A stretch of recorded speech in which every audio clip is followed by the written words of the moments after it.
Welcome back to Rap Drinks, guys. I'm Bert. I'm here with Mike and Stefan and our guest Heidi Koleto today. Heidi is a union prop master. She's also a committee member of the Property Masters Guild. Heidi's worked on Baskets and Barry and Julia Season 1. So we're going to figure out what it means to be a prop master today. Yes. Excited. I'm so excited for this. Yay. Cheers, Heidi. Cheers, Cheers. guys. Ooh.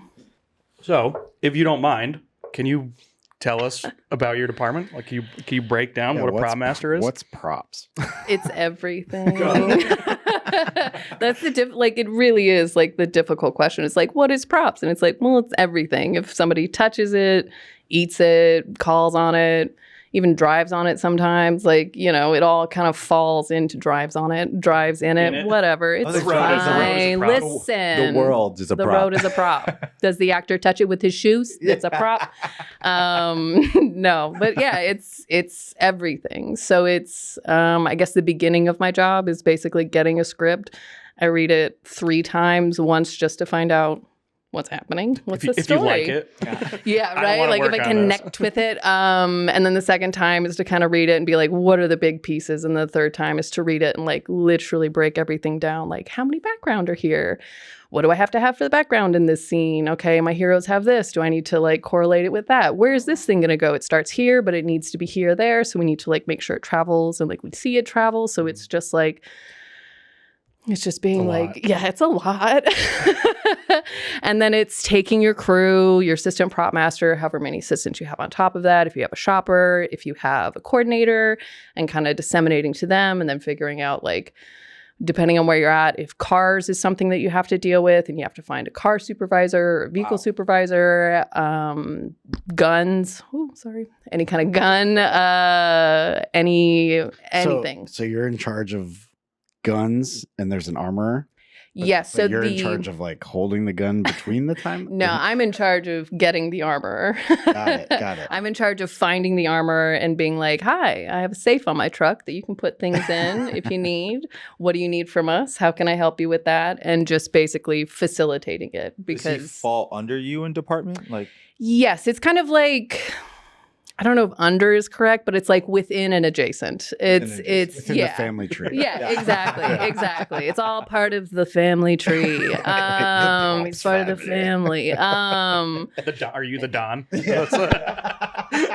before they leave your truck. I need a I'm gonna make favor. you an offer How you many can't times do I come to refuse. Grip and Electric and be like, I need a Yeah. favor? Do you have an Apple box I could borrow? Is there like someplace I could plug something in? Like, yeah. And then when they give it to you, are they like, are we ever going to get this back? And you're like, it's mine now. It depends. Sometimes it's I was actually going to talk to you about that. Borrow it for 12 I months. find like that. I feel like that's something that's kind of interesting around different parts too. Like in New England, at least, like a lot of our prop people don't have their own Apple boxes, but in some, I feel like New York, prop masters do have their own set. Yeah. So it's like different people do know when they're going to be asking people and like what they're going to. Yeah, like kind of growing up in the LA system. I don't know how else to fucking call it, but growing up in the LA system, like we would always ask Grips for Apple boxes. We never carried them. And then when we came out for Nosferatu, we had Billy. Mm-hmm. Billy did season 1. No, it was Woody. Woody did season 2. And it was kind of one of those like things being like, hey, we're not going to give you Apple boxes. It was like, oh, Cool. all right, great. So we should like make some. Like, yeah, you should definitely have some made. So we had a couple made with construction. So they're like, because it's measured off an Apple box, no one really like, I'm not trying to throw people under the bus on their Apple box making skills, but it's just like tiny bit too big. So when you try to put like the seat covers on it, because that's what we would use an Apple box for, is to like use it for the actor to sit on. They like don't fit. Yeah. And so we had to like, one is attached for forever. It's still in my truck. The seat is never coming off They're of it. pear And boxes. it's just like, that's what it is. That is what it is. It's Apple box-ish. Yeah, Apple box. adjacent. Under the umbrella. Oh, Yeah, right. It's in the exactly. family. Adjacent. This is There, but adjacent. This is what I'm talking about, like your family tree. Yeah. Who's under or a part of your family tree? Yeah, who are the top level, Yeah. you know? Oh, man. I feel like you cover a lot of different departments, even though they're your department. Yeah, I mean, well, it's one like props is one of those things where we have to work with every other department. We have to work with grip, we have to work with electric, we have to work with costumes, we have to work with wardrobe, we have to work with the ADs, we have to work with casting, we have to work with like absolutely every sector of like the job so that we can do our job. And it's like we're just these like nosy little like kids that pop up every once in a while like, hi, how's it going? I need this, this, and this. I'm like, I can do something for you maybe if you need help with stuff. Like I can also help. And it's just like one of these like trade-offs. Yeah. But so I guess if you look at the script and you know like there's a lot of guns, like Barry probably had a lot of guns. A lot. So is when you're doing the budget for that, is the armorer budget under you? Do you have to account for that? Or like with Julia, is the food stylist budget under you? Do you have to account for that? Or the armorer budget in Julia? Yeah. Yeah, the armor budget in Julia is actually the largest budget on the entire show. Yeah, actually, the largest. Yes. So, like on a larger show, it's kind of one of those things that like you'll have that conversation with the producer and be like, we have this for this thing, we have that for this, and this is your overall. And that's the process is like going through the script multiple times and being like, okay, they have this set aside for guns, and I am reading firing in this scene, firing in that scene, running with a gun in this scene, 6 guys with like machine guns shooting at someone running down a street. We can't do that for $2,000. Like that's not going to happen. Like that's not going to cover it. And so it's like, okay, how do I allocate? How do I move things around? Do I need to go talk to the producer? Do I need to like figure out that like, oh, you know what? We put too much money in this thing originally and we can absolutely shuffle it over. In terms of food with Julia, that was its... that's like a key component of that show. Yeah. So I guess it was absolutely separate on Julia. Christine had her own budget. She had her own thing. She was very autonomous in that way. Whereas like it was a very collaborative thing between Christine, the food stylist, Christine Tobin, shout out. Christine, the food stylist, our set dressers, our set deck department, and us, and trying to figure out like how this is all going to work, and just kind of like showing up with plates for her, and she just did her thing. Okay. So you like provide what the food was put on. Yeah. But she did the food itself. Yes. Okay. Yeah, exactly. So we would provide, and that's where set deck comes in, because a lot of times they'll be like, this is the house, we've dressed it. Here are all these trays, here are all these dishes. You can use any of these. And so we'll pull from them. Can I borrow this for 12 months? Right. And then we'll wash it and bring it back and make sure it lives in there. But then it kind of floats in between. Right. And it's like, it's our stuff, but it's their stuff. So does it need to stay on the set so that we can keep up with it, or do we need to take it and put it in a little bin so we can, like, in case we need to do a reshoot? Like, it's it's one of those things that tosses up. Yeah, you must be incredibly organized. You would think. No, that's the assistant prop master. Yeah, I aspire to be really, really organized. It's grotesque how organized I would like to be, but it's a lot of stuff. It's hard to keep up with, you know? Like, perfect world, yes. Like a barcode on every bin. And you can just, like, scan the barcode and it just, like, pops up. Yes. Yeah, that would be amazing. But do you know how much time that takes? Right. Yeah, that's like a whole... Now you need 12 months just to do that. Well, I mean, I do have some time right now. What kind of prep do you get for a show to do stuff like that? It depends on the show.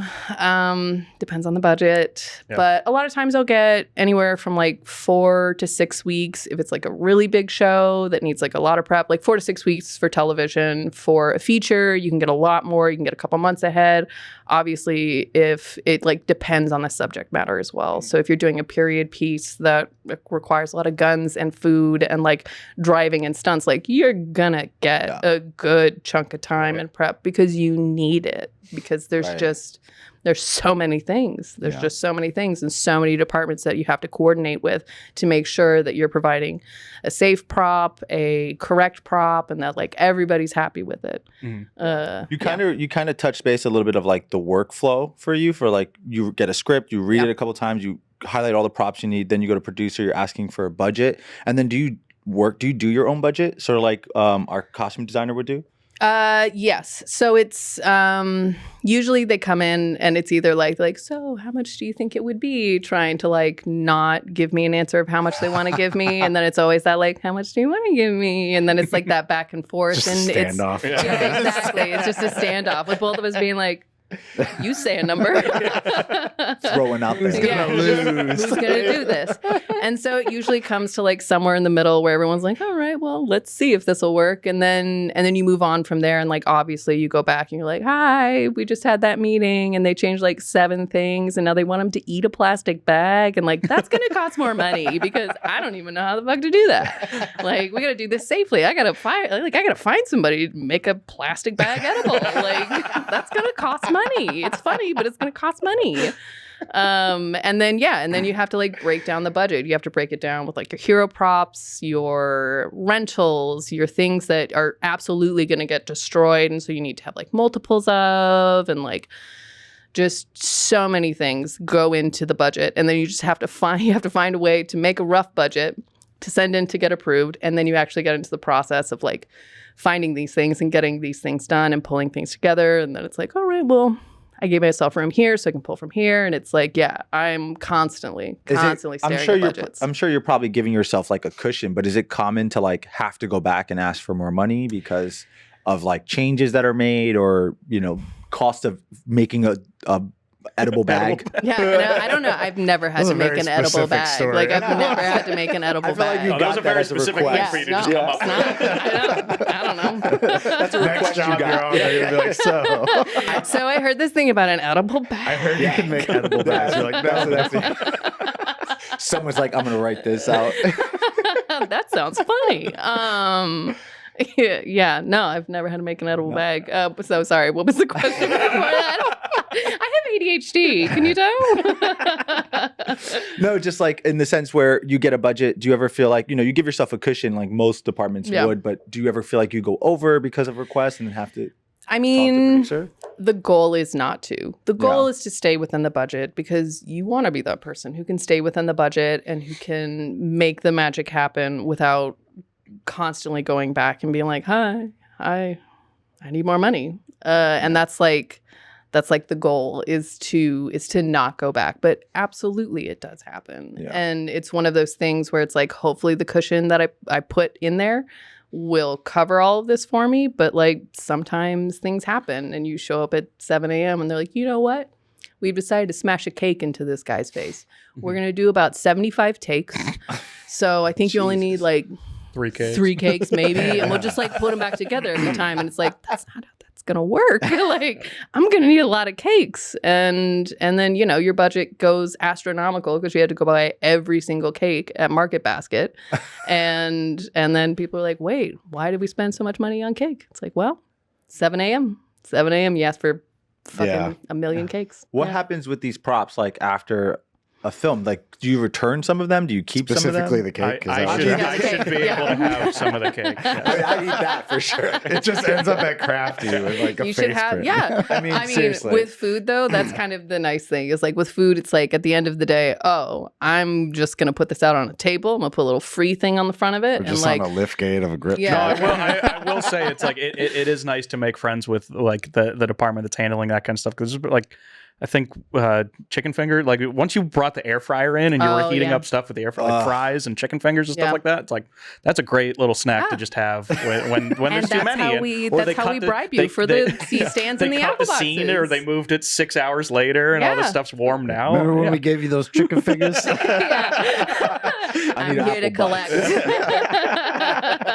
I need 2 apple boxes, please, and a sandbag. Yeah. Can I borrow this for 12 months? I'll definitely remember to bring it back. Yeah, but just going back, like, what happens with those props? Like, do you return them? Do you keep some of them? It's a mix. So part of the process of breaking down the script is also like, what do I have in my kit? Because I have a trailer that is just filled with things. And it's like, what do I have? Because like I get I get Two a kit. trailers. Yeah, I have 2 trailers. One of them doesn't have a lift gate, which is why I have 2. You put them back to back and just Where do you think she lives right now? Yeah, just on the back of one of the trailers, and I just visit the other one. It's my summer trailer. Summer. Yeah. My summer trailer. Yeah. So it's like, okay, what do I have in my kit Yeah. that I can put into this? I get a kit fee, like they pay to use my kit, and so I try to use as much of that as I can, so that I don't want to be wasteful, you know, like I don't want to just like buy a bunch of stuff and then just toss it or hand it out or send it back to the studios, because the studios don't want, you know, 50 yellow legal pads, but I have 50 yellow legal pads that I would love to get rid of. And so it's like, oh, this works. But then, you know, at the end of the show, they haven't used all of it. So rip off the page use, put it right back in the kit. Okay. And so like some stuff obviously comes from me, stays with me. And then there's product placement stuff. And so product placement, depending on what it is, sometimes they ask for it back. Sometimes they're like, you keep it, which is like every single box of Utz chips. And then we just put them out on a table at the end. And they're like, Take have 'em. some free chips. Like It's always great when the alcohol in set's real. Yeah, yeah. That never gets stolen or anything. Yeah, no. We definitely don't have to put that under lock and key. It is nice. I mean, it was nice because, you know, you have Good to for the empty wrap out. party. You have to Yeah. empty out some bottles sometimes, and you just look at your assistant and it's like, who wants to empty out this 6-pack? And then, you know, people be like, well, I could take one, and then It's you know, just 7 bring the a.m. bottles back. Yeah, What did I say? It's work. I do it because I love the job.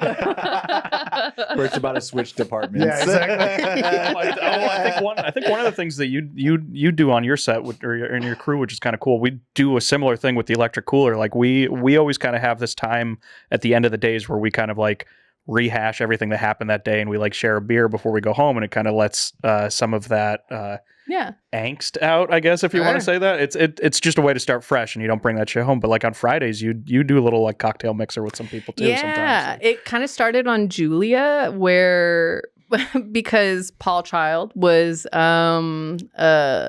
also really involved with cooking, really involved with cocktail making. So he has like a couple cocktails that like he named that he created.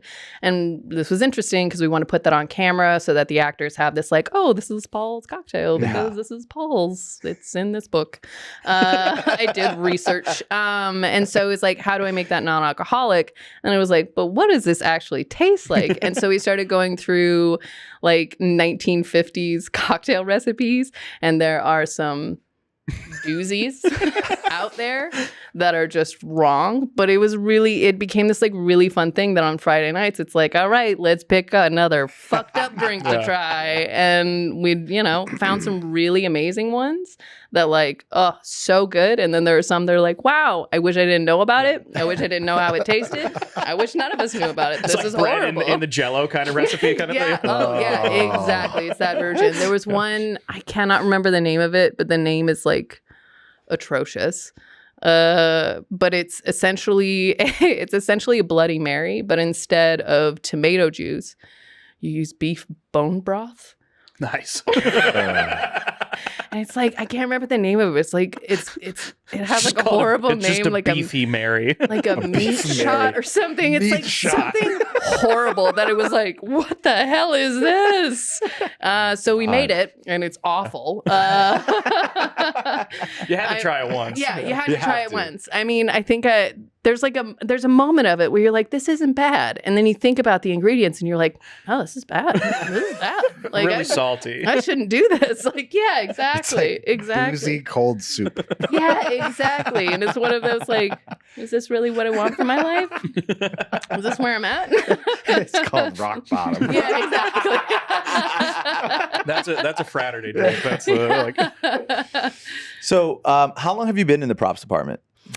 I've been doing props for I gotta count now. I don't know. I guess somewhere around 7 years. Have 7 or you, 8 years. have you always been in props? No. Where'd you start off? I started off, I went to film school in Los Angeles at one of the I'm not going to give him a shout out because it's not a great school. Whoa. You know who you are. That's I know who that's they the are. first person that hasn't revealed it. That's I mean, I can reveal it. There's a little Let's bit of just, pride. like, Don't cut reveal out it. the A little bit part of where I was pride. like, they're horrible. Yeah, you can tell us and then just beep it out. Yeah, there you go. Oh. Yeah, not that thing.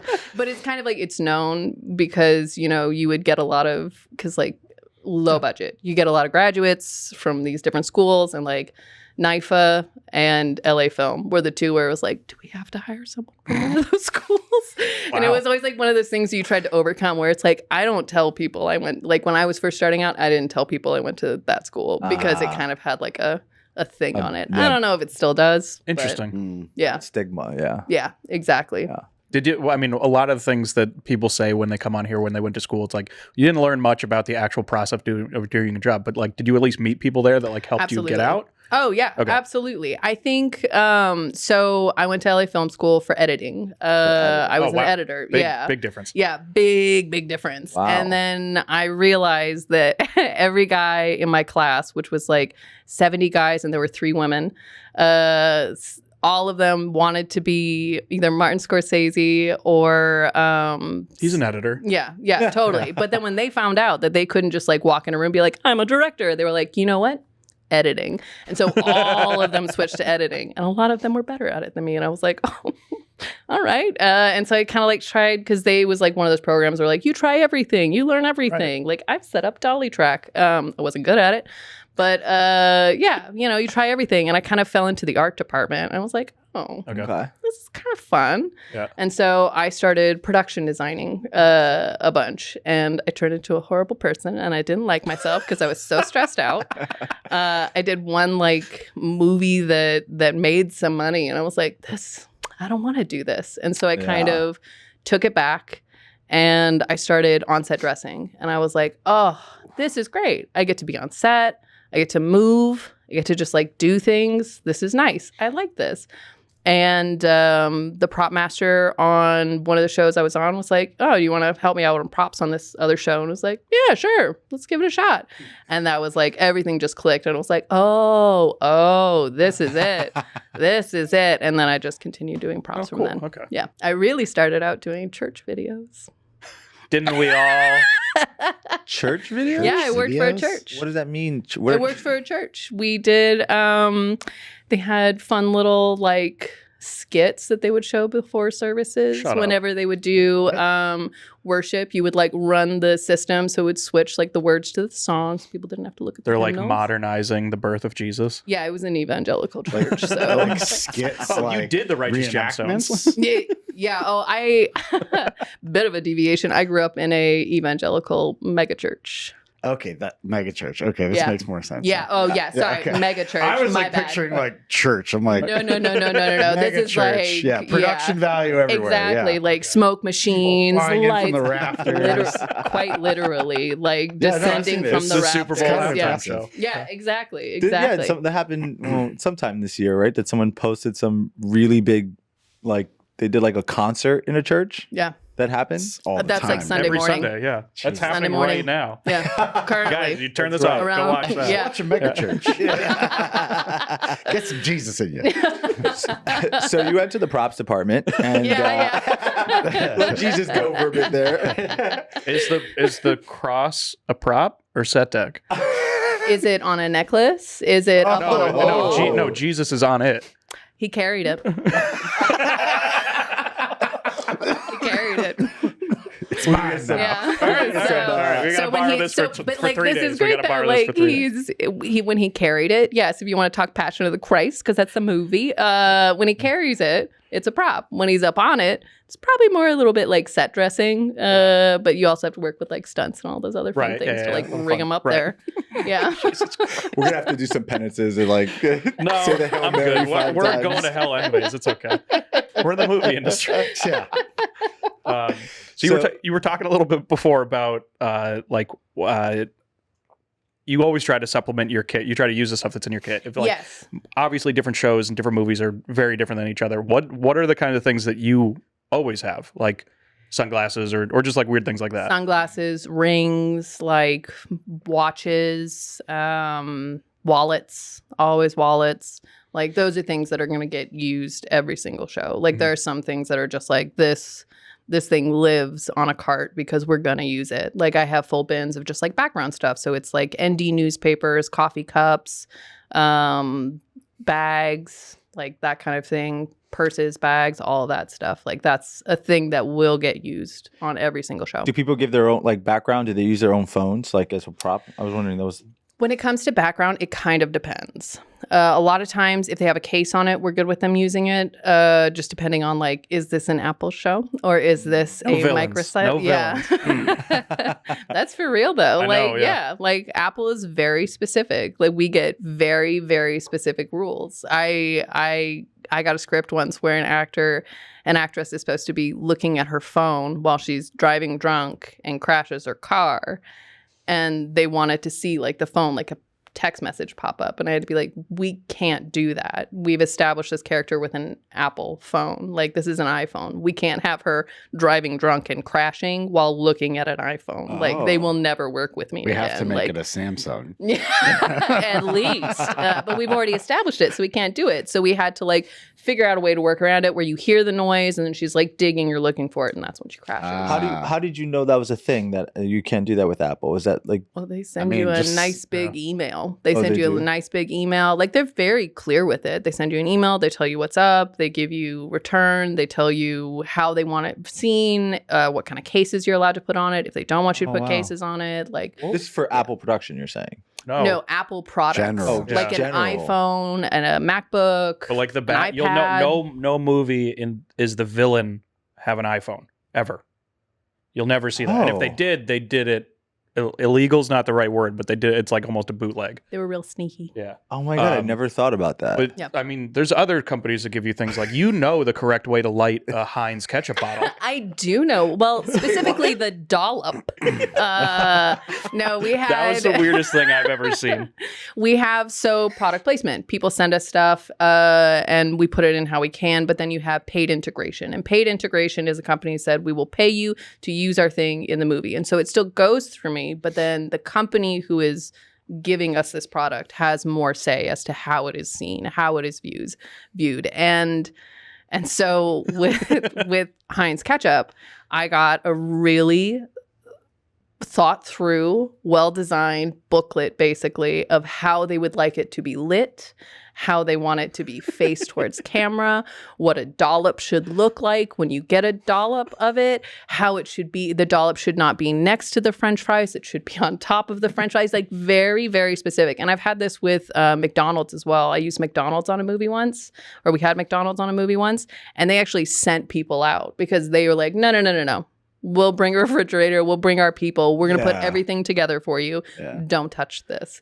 Like, if they're What? paying to have it be a part of it, I mean, they you want can't it to be just the way they want. Go to McDonald's and it's not going to look like that. You know? No, They got to send a person to exactly. fucking Exactly. make that magic happen. Are you reaching out to these? Like, how do they like when they send you stuff? Is it because the producer said, "Hey, we're going to do this. We're going to use McDonald's," and they reach out to McDonald's? I reach out. You reach out to Yeah, them? I reach out. I mean, when it's paid integration, that usually comes through production. That's something that they've worked out because it's a money I see. thing. And so they come to me and they go, oh, hey, so for this scene, we're going to be using, this product and we're going to make sure that you get in contact. And, they put you in contact with everybody so everybody knows how it's supposed to be. When it's just product placement, I go out and I find that. Oh, that's pretty cool. And you can reach out to a company and just be like, "Hey, look, we have this film. We're going to put it on the film." Yeah. And wow, Yeah, that's there's a awesome. scene where they're eating burgers and McDonald's is McDonald's won the bet. Yeah, exactly. Oh, that one was funny too because they fought so hard for McDonald's, and then when the actress got in the car, she's like, "I'm not eating this." And it's like, "Oh my god, day of." Awesome. And so they basically had to bribe her into eating French fries, and she was like, "Finally, the French fries." God, It was it's great. so bad. She was an older actress, and it was one of those times where I was like, "Yeah, it's fair." It's- Yeah, I mean, that's the kind of, like- honestly, you got the chops. Tell them you don't want to eat it. That's yeah. great. Yeah. I mean, you hear about the thing like what was it, Woody Harrelson on Zombieland or whatever needed like a vegan Twinkie or something like that. Like just like stuff like Yeah. that. Like, do you at what point do you find like do you know that before you film that like you have 3 weeks to make something like that, or is it like or when McDonald's shows up on set you have 10 minutes to figure out that this lady's not going to eat it? Like, I mean, it kind of depends. What I like to do at the start of a show and like once we have the cast is get contact information, send them an email, introduce myself, and just be like, you know, do you have any food allergies? Are there foods that like you don't have an allergy to but you just don't like? Like if you need to have a drink like in a cup or something, do you prefer water? Do you want sparkling water? Like do you do caffeine? Just kind of like a basic questionnaire. That way I already know and I can make sure that my crew already knows and has like an allergy list or, you know, like a preference list for each actor so that if they go, you know what, I would love for her to have something in the scene, they know like, okay, they do tea, let's do a tea for her. And it's like ready and they have that ready to go. But in that you also ask like, what are like, do you have any allergies? Are there things like, are you a vegan? Are you vegetarian? Blah, blah, blah. And so if I have a general idea of like, this person's a vegan, they eat in this scene, this scene, this scene, this scene, and this scene, I need to have like a solid vegan option. right. That's not just like Tofu. yes, exactly. Yeah, exactly. Any weird or special requests that you've received that were very interesting to you? There's an actress who was allergic to onions, hated onions, would not be in a room with onions, didn't want to be in a room with onions being cut specifically because of the smell, like it makes her break out in hives, like she's just like really allergic to it. And there's a scene where they're making Onion rings. no, like they're making French onion soup, so it's just like I went to the producer, the director, and it's like, hey, can we talk about this? She's not gonna like this. Like we just had a whole issue because there were onions like on the table in this other thing. What can we do? Can we change this? And they were just flat out like, no, we cannot change it. That's not on you. It's not. It's not on me. But at the same time, like my job is like very connected with the actors. Like I need them to like me. I need them to be with me in this, because if I hand them something that's like, this is so fragile and I only have one of it, please don't break it, that they'll be like, oh my God, yes, anything for you. And they'll like do it. So like I need to take care of them because I need them to take care of me. Right. And so your products or stuff. Yeah, exactly. So I had to do a couple of days worth of like figuring out how to plasti dip an onion so that I could have it near her, but it didn't, because like the fake onions just didn't look right, because I bought a bunch of fake onions and it's like, okay, send them to paint, have paint look at them and see if they can make them look more realistic, but what the hell are we going to do? Like this is supposed to be like onions all over the table. And so I spent multiple days like doing, you know, the like rim spray that you spray on like your car rims or whatever, like using that to like plasti dip essentially onions to see if I could get something that was not too shiny but not too matte, that it looked weird. And so I've created I call them everlasting onions because they did not go bad for the rest of the show. We just kind of like kept them out just to see if they would get like squishy or anything. They didn't. Nice. And then it's just now it's part of your kit rental. No, I threw those things out. That's awesome. This industry is amazing. Yeah. I mean, That was like what, a week of work. Yeah, but like in between doing other things, like I was running out to set because like I like to be on set in the morning to like make sure that my crew is set up, that they have everything. With television, it's really difficult to like be on set all day because there are meetings that are happening. There's the next episode coming up, and so it's one of those like, all right, so I gotta go meet my crew on set, make sure they have everything, check in with my truck person, make sure they're set up for the rest of the day. And then I gotta go back to the office, answer this email, go to this meeting. And in between there, I'm gonna plasti dip that onion with this thing.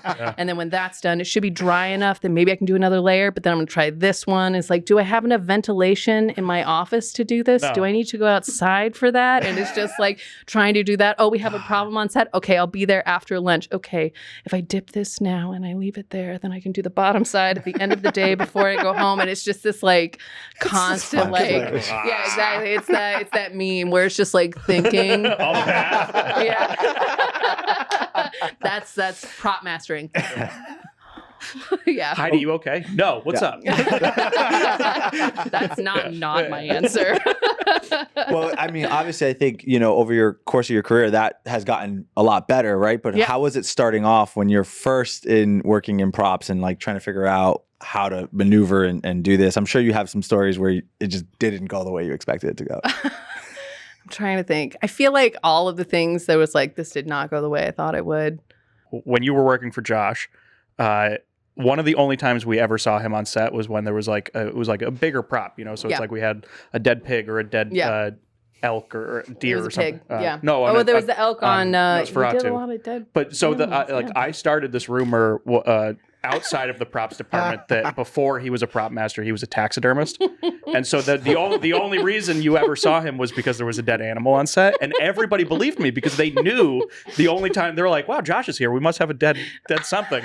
But it was more because like it was a big thing that he had been working on, and he wanted to make sure that it was presented correctly. But I was like, "Oh, dude, he used to do taxidermy. Like this is real." And people were like, "Oh my god, that makes so much sense." Like. I love that. That's great. That's great. I feel like that's harmless. Fake rumors are great. Yeah, it's the best. On. Yeah. What else are you gonna do? Hold a light, tell a rumor. That's what you do. You're gonna start this shit up. Yeah.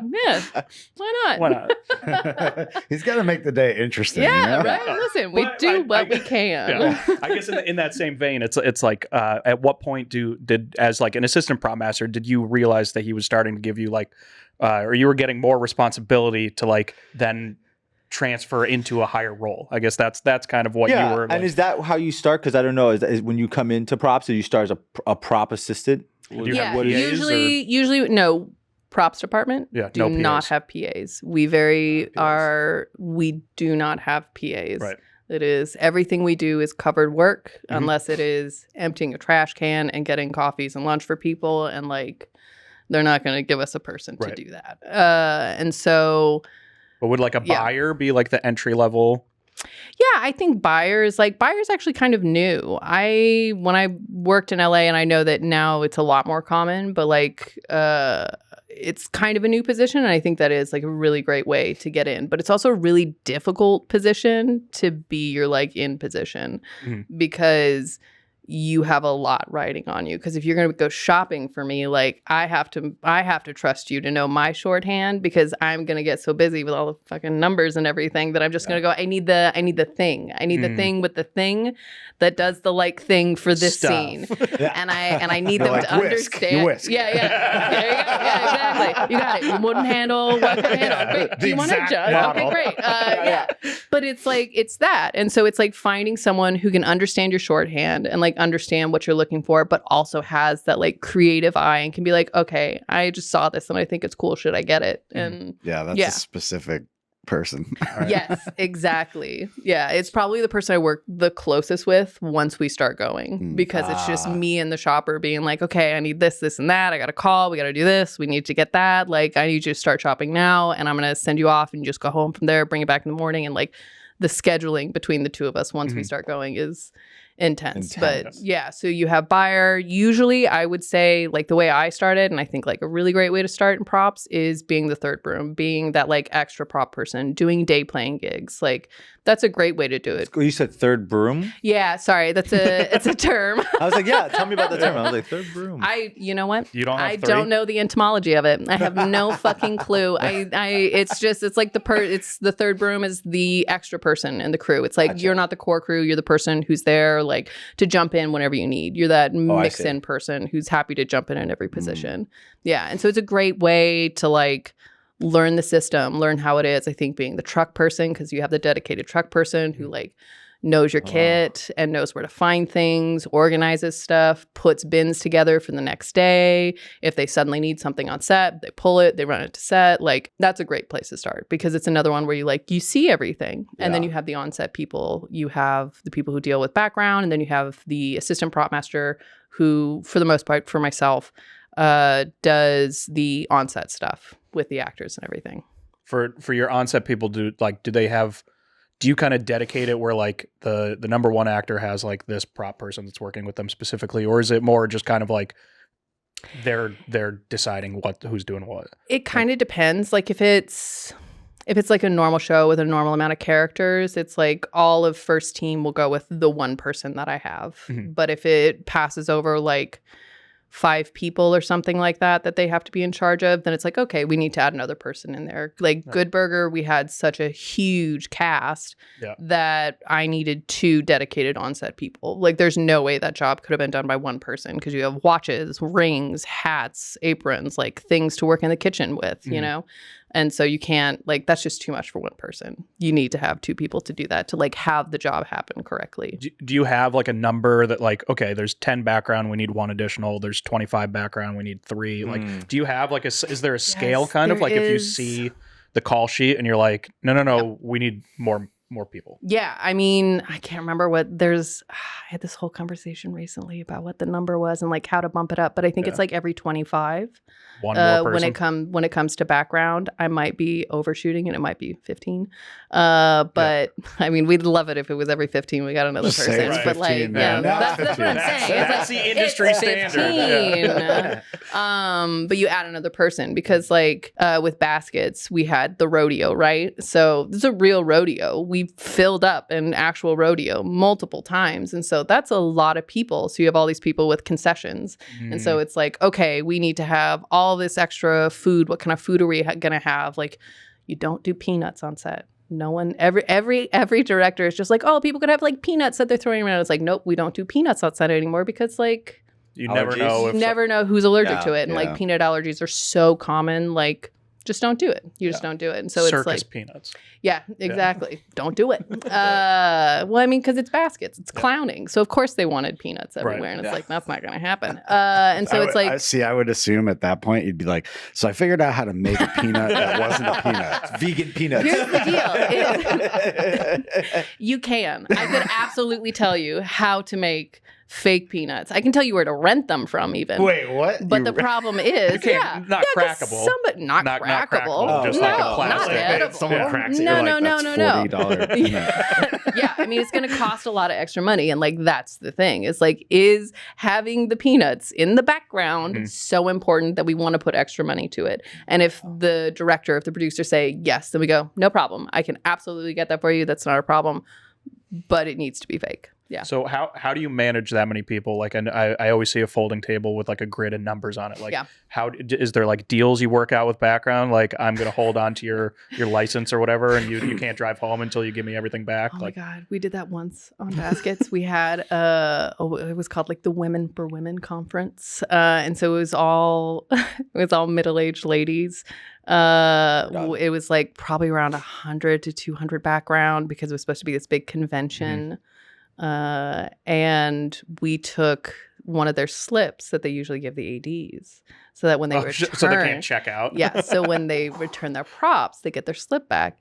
And that turned into chaos. Like we had these women just like snapping at my crew and pointing at them, throwing their props at them and being like, I need my sheet when we like have a line and everything. It was a mess. And then the ADs were like, that took way too long. We're still here working because your team had all the slips and now people are just now clocking out. It was a mess. So it's basically a trust thing. And it's one of those like, No one trusts background. But that's the thing. It's like you have to kind of like, they are part of the acting umbrella. I need to be friends with you. I need you to look out for me so that I can look out for you. So what we're going to do is we have this grid table. No, we have this grid table. And usually, like, it's real bad when you have 3 grid tables lined up and you continue the numbers on. So it's like 1 through 50 on one table. And then it's like 50 through 100. And like, you just keep on stacking up. And it's basically like if it's so many people, you'll split them up into like last name organization. Like, everyone with the last name starts with this. That way it gets spread out a little bit. But it's basically making direct eye contact, holding the drink, staring at someone, being like, you're number 33. Remember your number. You're number 33. When you come back and you bring this back to us, put it on the 33 mark because you've already put your mouth to this and I got to make sure continuity matches. So you need to have the same drink. Please put this back on 33. And when you come back, your number is 33. And they're like, yeah, okay, no problem. What's your number? What? It's like, your number is 33. Your number is 33. My number is 33. And yeah, sometimes it works out great. Sometimes you're lucky. The film gods smile down on you and everyone's like, yeah, no problem. I just put it right here. Oh, by the way, I spilled a little, I drank a little bit. Can I have a little bit more? You're like, oh my God, no problem. Yeah. You put it back on 33. That's great. And then sometimes it's 50 people just dropping it on the table, walking out to lunch and then coming back and being like, Which one's mine? this isn't the drink that I had. And it's like, yeah, I know. I had to remake all of them because all of you just put them out somewhere. Do you remember what drink you had? And then you have to like correlate. And if someone doesn't know, then you got to go find the script supervisor, be like, hey, do you have any pictures? Is this guy in anything? And if you're lucky enough, they're not, you just give them a new drink. And if they're just horrible with it, because some people really like to get into their character and they like to do things. They're like, oh, actually, I dump this out every take. So I need someone to come in and fill it up. And it's like, I'm so sorry. I do not have the people to do that. So we're just going to remove this prop from your hands. Like you're not going to have it anymore. Like we need to keep this ball rolling. They still do the motion. Right? If you're working with the same background over and over again, is there ever that one guy that you're like, I'm going to give you the stupidest prop because I fucking hate you? Usually the fun thing is if I give someone a stupid prop, it's because I love them. And it's because it's more noticeable. Yeah, because it's one of those things like, hey, do you want to hold this fish with a glow stick necklace and some lights on it? And they're like, yeah, I do. Fantastic. If you stand over here, you'll definitely be on camera. And they're like, yeah, they got the fish. You're like making their career with that fish. Yeah, right? Like, listen, I'm here. Left listen, shark. We're here. We're here to help each other out, you know? Nice. I mean, you're talking about like, I mean, it's not just background, the drinks or anything like that. When you have like a scene with one of the principal actors like drinking a drink, how do you make sure that it's always at the correct level, take after take after take? Like you can't just look at a picture and like, hey, we're close. Close enough. No, basically what we do is we have multiples of whatever, like the rule is 1 is none. If you have 1 of anything, you don't have any. It doesn't count. Like it doesn't count. 2 is too few. 3 is all right. We can go with this. I don't have any like rhymey thing with it. 3 is free. I don't know. Someone better has a rhyme 3 for indeed. it. Yeah. 3 indeed. Yeah. I'm not gonna walk around being like 3 indeed. No one is. Yeah, exactly. You can, and that's you can good. work in props. That's great. You can't work in props. I'm not allowed. But yeah, you have multiple of the cups, and usually what we do is you use a black light marker, and you just mark where it is on the glass, and you do it on every single glass before we even get into the scene, so we know that everything is at the same level, and then you just check it with the black light so that it pops up, and it's like, okay, this is where we need to be. So you'll just swap it out when we start a new one. They already have a fresh drink ready to go. You bring the other one back, they refill, clean the rim, ready to go again. That's just something you can just get.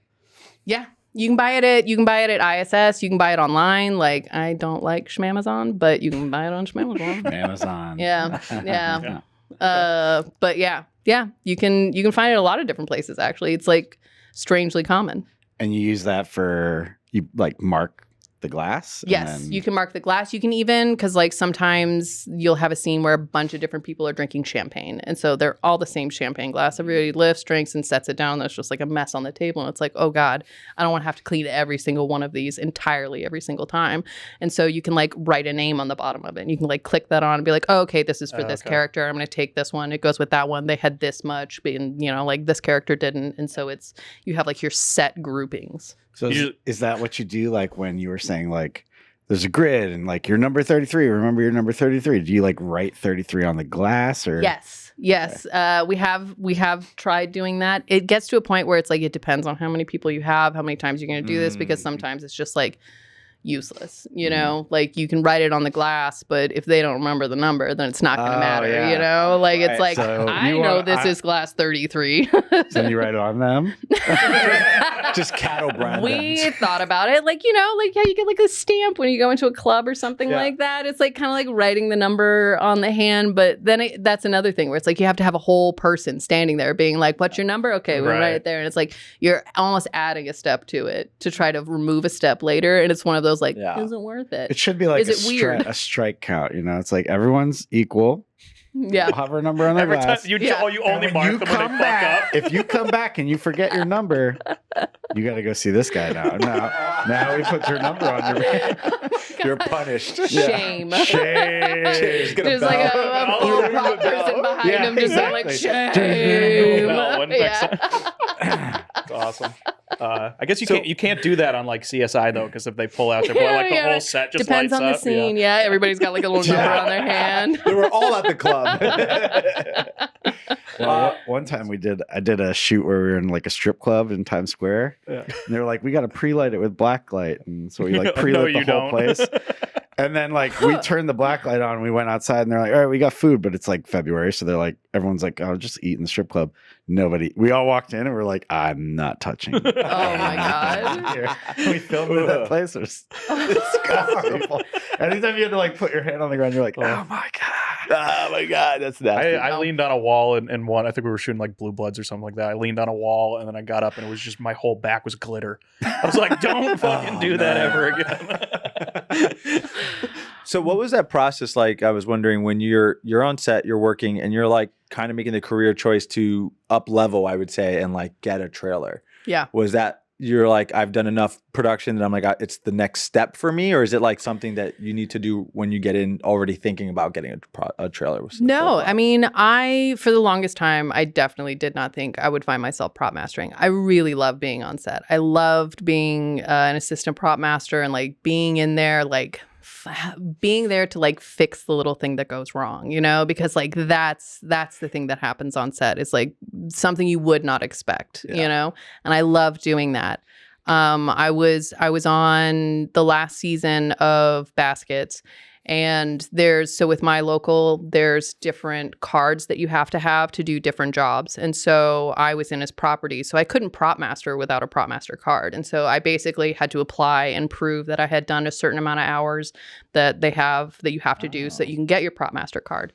And so I went through the process of getting my property master card because the prop master on the show had a family emergency and he had to go. And it was like, we need to figure this out. We're in prep right now. And so I started the process of getting the card. And so it was one of those things that I ended up having for a little bit before I actually used it. Is it a long process to get a prop master card? It's hours. You have to work like, I can't remember how many hours. I want to say 2,500 hours as an assistant prop master to like qualify to move up. And then with my local, I have to go through contract services and do a bunch of different training as well, like fire extinguisher training. I have to do fire extinguisher. I've also had to do lift training. I've had to drive around. Why not? Forklift certified type thing? Yes. Oh, nice. Oh, that's awesome. Whereas one of those like, when am I going to use this?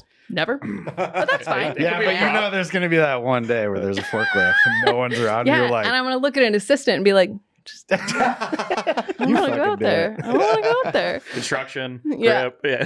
There's plenty of other people to talk to. you're going to look at Bert. You and do be it like, more hey, often Bert, than I do. it's Yeah. Bert work. Exactly. Bert work. Hey, I have some extra beer. Do you Yeah. mind? You need to empty I these have out. plenty of beer. But yeah, so I had to do extra courses and like get all these certifications and everything and keep them up and pay more for this card. But like it was not something I expected, not something I had like set a goal to. And then when it happened, when I had an opportunity to move up, when I had an opportunity to step up, I had the card and I was able to, and it was something that was like, oh, all right, this is the moment. I definitely want to ask you, like, when you talk about these trailers and you know, you have 2 trailers now, like what goes into that process of deciding to get a trailer, and like the trailers you have now, do you prefer one or the other? Because you said one has a lift gate. Yeah, I mean, I prefer the one with the helpful, lift gate. Yeah. It's still like, I mean, it's not the smoothest of lift gates, but it's my lift gate. Thanks, Jen. Yeah, thank you, Jen. So the first trailer I had was made in 1969, and it had the original the original gate on it. It's got the corrugated like steel sides. It has these beautiful wooden built-in shelving and drawers. Cool. Like it was built to be an armorer's trailer, I believe, for somebody in Georgia. I can't remember who. Sick. Yeah, so it's a really nice trailer, and for some reason it's still holding together and moving. And then we were on set and it stopped. So basically what happened is we were lucky no one was on the gate. It completely snapped, it broke, and they had to come out and cut the entire thing off. They were like, no one will work on this. It is unsafe. This gate shouldn't exist. It's been like this is like beyond dangerous. So they had to completely cut the gate off. So then I was in a position of like, okay, I'm on a show. Like I can't not get my carts on and off. We are having to do like the like put it, a stake bed every exactly, day, like just like over and like run it up. Like it was such an extra time like grab. Like they're not gonna give us a large enough pre-call to do that and this and that and that. Like it's just so much extra work. And so I got lucky, and a prop master was retiring and wanted to sell her trailer and her kit. And it was like, all right, well, it's got a gate. Let's do it. And the best part is that truck is from 1996. So I've got like every, or 1999, I can't remember, but it's like 9669. So the next one's going to be like 26. I don't know. I'm like thinking about it now. 1666. Yeah, something like that. I'm going to get a trailer from 16. It's just a wagon. Yeah, it's just a covered wagon. I actually have my buyer pulling it in the front. Yeah. It's a prop and a trailer. Yeah. When you Look at talk about trailer, how big are these trailers? I have I think it's 40. One of them's a 48 and one of them is a 42. Wow. I can't remember if that's like a correct size. Tractor I would think trailer. 153, Tractor's the yeah. front part, Yeah. trailer's the back Listen, part. we got new people that know nothing of this stuff, so I'm incorporating them in this too. Yeah, listen, I don't know a lot about it either, so it's fine. I just know I have one. I was on a show here in New York where like, it's like you load the stake bed a lot of times and you go to set. We were leaving a location. It was like lunchtime, whatever. Camera department's got like 80% of their gear loaded on the stake bed. And then you know how like they travel up and down the tracks? They must have been on like some kind of hill and they just went down too far and the whole liftgate just fell off the truck. So it's like the chains are still connected, but now the liftgate's not on the tracks anymore. All of their equipment is on like minus one cart is like on the stake bed and everybody else is just getting into the van to go to lunch. We're like, good luck. And I think, I don't remember if they ended up breaking and then finishing the move or something like that, but they had to wait for a new stake bed to open up and then back it up to that and cross-load the whole thing. And we're like, yay, like this is so much fun. Yeah. Oh. Yeah. Yeah. Liftgates are fun. They're super fun. They're super When they duper cut fun. that liftgate off, Yeah. were you unloaded something that morning? Oh, yeah. And then like that happened. So you were like I was like 2 minutes away from like dying on a liftgate or something. Yeah. Oh my God. We were like lucky that the Teamster that was fucking with it. That's not the way to say that. The Teamster that was working on our truck was like on the opposite side of the side that snapped because it like flung out and my everything. God. It was only one side. So like the gate went like sideways. Oh yeah, you had one. Yeah. It's like one of those like fold down. Yeah, it's one of It's the an like, accordion. Yeah. 1969 is going to be the oldest gate ever. And so they originally called to be like, oh, let's fix this. Like, we're going to call someone to come out. And then I get a call from the Teamster captain being like, hey. Kevin's not that quiet. Yeah, no, but it was just one of those like, it was like an exasperated, like, and I knew that if he was going, like, hey, it's like, oh shit, this is bad. He's going to give me bad news. And he's like, yeah, we have to cut that thing off. No one will work on it. They said it's a death trap and that it shouldn't exist. And it was like, oh. Like, damn, I've been using it. I used it like 3 times today. That's wild. Yeah. Living on the edge. Yeah, really, truly. Yeah. But so you're a committee member, whatever that means, of the Property Masters Guild. Yes. Which is relatively new. Can you talk about like what that is, where that came from? Yes. So the Property Masters Guild is in its 3rd official year. It's growing. We have international members now in Canada, and we're looking at overseas, and it's all inclusive because property masters are generally underrepresented, and also we were also very like separate, and so this is something to kind of bring us together so we can collaborate, so that we can help each other on different things and like reach out to each other and like learn from each other so that we can all lift the craft up and like create a standardized set for us so that we can all move forward in a positive direction. What's it actually take to join? Like do you have to have a card that says you're a property master or? Yes, you have to be a property master. It doesn't necessarily have to be Local 44. It can be whatever your jurisdiction is. We have recently opened up to associates. So like assistant prop masters and like different groups, I think. Okay. I think. All right. Maybe that's the thing, I think. But we have opened up and like it's still growing. There were different requirements earlier on and now it's changing. And so it's like we're really opening up and trying to like make it incredibly accessible so that we can help each other out and like so it's like open doors, bring people in. You want to set like the standards, like make sure everybody's Yes. getting paid the same, and then Yes, we want to set the standards. We want to make sure that like our standards are high, and so that we're representing our craft well, and that we lift each other up in that way. It's like, it's the idea of like not pulling the ladder up, not shutting the door. It's like bringing newer prop masters in, because like I have not been prop mastering as long as like the founding members have been doing this their entire careers. Like Hope Parrish, I believe, was one of either the second or the third woman ever to be in Local 44. And the only person before her was Emily Ferry, also a board member of the PMG. And she had to sue Local 44 to even be able to get in. Wow. Yeah, in 1979. Like Jesus. it's like pioneers. Yeah. Pioneers. It's like 10 years after your truck was made. Yeah, I know, right? My truck is older than women being That's allowed in my also- union. It's also a member. It's also a member. Yeah. So do you guys like are there events, or do you like what do you guys kind sure. of do to like? Yeah. So there's like a monthly meetup. They just had it this past weekend, although I don't know when that's going to be, whenever this airs. But there's a monthly meetup where it's like coffee and everybody sits around and like chats and like catches up, which is great, just to like commiserate with your peers. Again, not a thing that property masters necessarily had the platform or like the thing to do, other 'cause than like, There's not 4 of them on one show. Exactly. Like we're all like very like segregated and doing our own thing. And the goal of the Property Masters Guild is to like bring that together and make the craft better because of that. And so they have the monthly meetups. I think they just had one in Vancouver, their first one in Vancouver. They're planning one in, I think, Atlanta. Possibly, but yeah. And then this past year, they did the swap meet. And so everybody went down to ISS, Independent Studio Services, which is one of the main prop houses, biggest prop houses in Los Angeles. They have everything. That's where you go to get guns. That's where you go to get dummies. That's where you go to get rubber peanuts.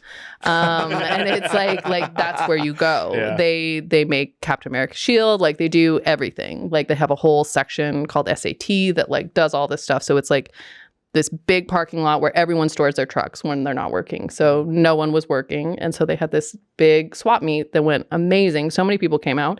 You could go to the different prop trucks, like see other people's organizations. And it was kind of a great way. It's really cool. Yeah, right? Get to ideas just be like, for your truck. And, absolutely. that's Some of the best like learning experience I've had on the job is like working for different prop masters and seeing how they do it and seeing like what I can like gain from that. Like I know that there's a prop master named Nicole Ruby, who I don't know personally, but she's great. And she is so organized. Like you want to talk about like crazy organization.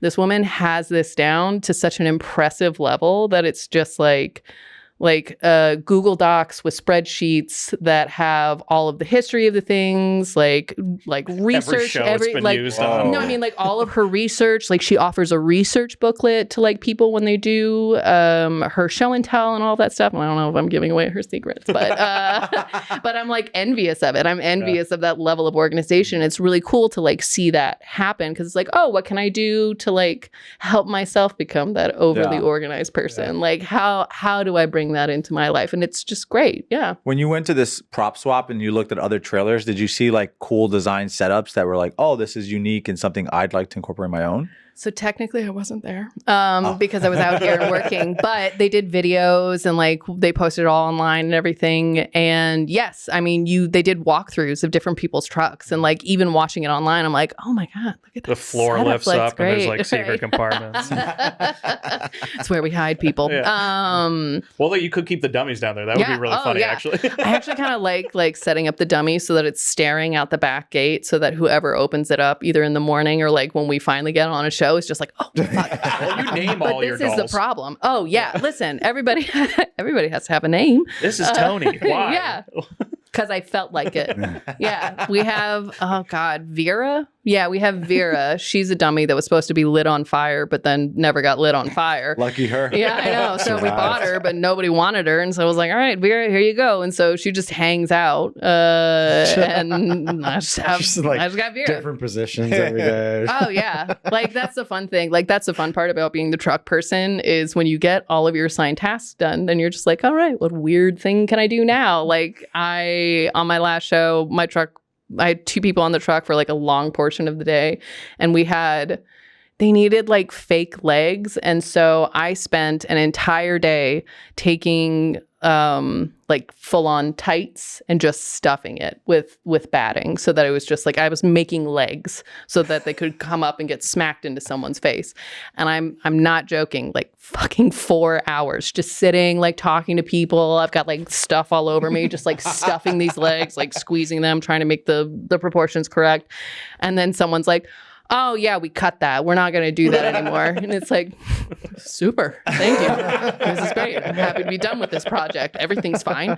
And so it gets sent back to the truck. And then I get a picture back of the legs sticking out from under something with my truck person's shoes on it. And they're just like, I had an accident. And it's just like, you just get to play with like random stuff and just be stupid. It's great. Yeah. Do you get to like play with your crew and like put things around set while you're working on some of these jobs? Oh, yeah, absolutely. I mean, it's like playing, yes, because we have to know what we're putting in because we have to watch the continuity of it and to make sure that it's like it stays there the entire time or like, you know, nothing messes with it. So I'm not necessarily hiding anything from them. It's more of a collaborative, like, what can we hide in this scene? Like, what can we put in here? And sometimes it's just something that we know that we put, you know, Mr. Pickle, which is a pickle doll with a mustache and glasses, into someone's backpack. And we're like, Mr. Pickle's right there. And only we know it, but, you know, Mr. Pickle's there. And then sometimes it's a license plate that has a string of numbers that people will notice and some people don't. And then it makes it into the movie. So little Easter eggs. Yeah, little Easter eggs for us, you know? Where do you get your license plates? Are those real? Like, from are they fake? ISS. Like ISS will rent them or they'll make them because like sometimes Wait, is ISS stands for something, right? Independent Studio Yeah, Services. it's not International Space Station. It is not. Yeah, it is actually. They send them back down to us. Hawking them down Yeah. From space. Grab It's their that. side hustle. Yeah, we all need it. No, Independent Studio Services. They'll rent them to you if you just need like I need 50 Massachusetts plates from 1970, and they'll be like, all right, here you go, and they'll send them all out to you, and you get like stickers from them and all that, so all the registration is correct. But if you have like, I need a license plate that says GRRRR, like, can you just make me that? It needs to be 1965. It needs to be New York, and we need 6 of them because they're going to get destroyed. And it's like, yeah, sure. And they'll just press them for you. Is some of it like That's rentals that you can like rent for a while, and then some of it's like you buy? Yeah, it depends. Like if you know you're going to destroy it, you're going to buy them. Yeah. Like even if it's like a car that doesn't have a special license plate, it's like, I'm going to rent these ones and then I just need one. And a lot of times with that, it's like, what numbers can we pick that will mean something special to us, but nothing to anyone else? If I call them, will they just make one? We need like SHTYRG. Yeah, I mean, I can help you with that. All right, like, I let's can do that. absolutely Oh my help God, you with yeah. that. Yeah, because it's just vacuum form. Yeah. Like it's just a vacuum form. Cool. Yeah. If you need something from them, is it like, do you have to be a prop master or something? Or can it just be like a random Joe Schmo that comes up and like, I want to get No, something? you got to know a guy who knows a guy. Yeah, It feels like that, you know? I feel like That's the whole If industry it's- is kind of like, yeah. it feels like. 'Cause I can't go in and ask for counterfeit money, but like No, that's something. and like money became like a huge point of contention because like for a while there you couldn't even rent it out because of the scene in The Dark Knight where Heath Ledger like Lit it The- on yeah. fire. Oh, yeah, yeah. so that amount, and I don't know the full story, so this could just be like urban legend bleeding into, but basically something happened where the ATF was called in or DEA or something like that, where they're like, this is a ton of counterfeit money. You've made counterfeit money. Like, this is illegal. This is illegal. That's Secret Service. Secret Service does Yeah. counterfeit. Yeah. Yeah. So it became this thing where like you couldn't rent fake money from the prop houses for a while without special like paperwork, and you had to like go through extra stuff. You couldn't get it in large amounts. And so a lot of my fake money, I just buy it online. Fakemoney.com. Would they would they rather have them burn real money? Yeah, Like, that's crazy. the whole thing. Like, But I mean, Can't do that. Yeah. It's illegal too. I'm fairly certain they were just Xerox copies of Yeah. real bills, and That so it was was a like huge fucking literal. pile, Yeah, yeah. exactly. Well, I mean, obviously, it's the top and the bottom. Yeah, there's some like stuff, it's not yeah, it's yeah. not everything, but it's like it's enough some bodies that in it there. like it like triggered something and Vera. it became a deal. I know it's easier now, Mm. but yeah. That's really crazy. Interesting. Yeah, it's bonkers. I hope I'm not telling a lie. No, Someone in If the I remember, comments will let yeah. us know for sure. Don't worry about that. So ISS, you can source a lot of these products. But what happens when you get like rare or unique things? Like they won't have that or something? Or is that like something you would own yourself and then it's kind of risky to give it to an actor? Yes to all of the above. But they will create. So you have independent studio services, you have studio graphics that works out of independent studio services, and you have SAT, which is an acronym. I don't remember what it stands for, but Insert here. insert here. But they do, SAT does a lot of the creation. They've made all of the big props you can think of. Like they've made it. Like all of your Marvel movie props, like they made them in like a little section of the warehouse. So if I need something 3D printed, or I'm like, I need something that looks like this thing, but I need it to be like stronger so someone can throw it across the room and I don't have to worry about it breaking. And I need 7 of them. You go through them and they'll make it all for you. And then there's some times where it's like, oh, that's easy enough. Like this is something that I can make. This is something that I can fabricate easily. And then sometimes it works that your paint department's like, we got a mold guy.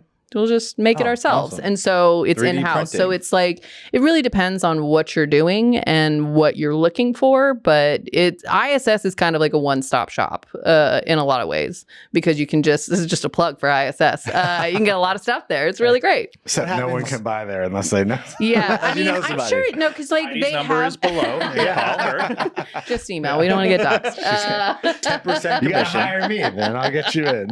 Yeah. Oh, that's fine. Yeah, I need a job. Hire me.